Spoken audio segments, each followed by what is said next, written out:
இந்த கத்தி படத்துல ஒரு கத்தி படமா இது சம்பந்தமான ஒரு விஷயம் தான். கத்தி படத்துல ஒரு டைலாக் ஒன்று வரும். வந்து லோக்கல் மீடியாவில இருந்து நேஷனல் மீடியா வரைக்கும் வராங்களா இல்லையா பாருங்க அப்படி. அது மாதிரிதான் ஆயிப்போச்சு. லோக்கல் மீடியாவில இருந்து நேஷனல் மீடியா வரைக்கும் விஜய் வந்தது ஒரு பெரிய இதுவாயிப்போச்சு. இதுக்கு காரணம் அதுதான். வந்து கண்டிப்பா ஒரு நேஷனல் மீடியா லெவலுக்கு போனால்தான் இந்த விஷயம் அங்க போய் தெரிய ஆரம்பிக்கும்.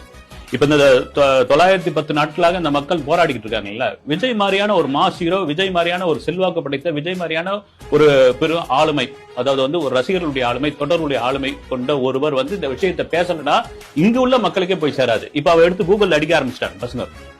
பரந்தூர், ஏகனாபுரம், ஏர்போர்ட் இதெல்லாம் அடிக்க ஆரம்பிச்சாங்க. இது காரணம்னா இதை தாண்டி நேஷனல் லெவல்ல போய் சேரணுக்கான காரணம் அதுதான். சரி, இதெல்லாம் ரைட் ஓகே பண்ணிட்டா இங்க விமான நிலையம் வருமா வராதா, இல்ல வராம போயிடுமா, அல்லது வந்து பின்வாங்கிடுவாங்களா, அதெல்லாம் ரெண்டாவது ஒரு விஷயம். அவங்க அந்த மக்கள் சொன்னாங்கல்ல, 35 தலைவர்கள் வந்தாங்க இங்க இந்த போராட்ட களத்துக்கு. நல்ல விஷயம் தான், எங்களுக்கு ஆதரவு கொடுத்தாங்க. எங்களுடைய போராட்டத்தை பல்வேறு வடிவங்கள்ல நாங்க நடத்திட்டு வரோம். மொட்டை அடிச்சு போராட்டம் நடத்துறோம், குட்டிக்கரணம் அடிச்சு போராட்டம் நடத்துறோம், பண்டிகை நாளை கொண்டாடமா போராட்டம் நடத்திட்டு இருக்கோம்.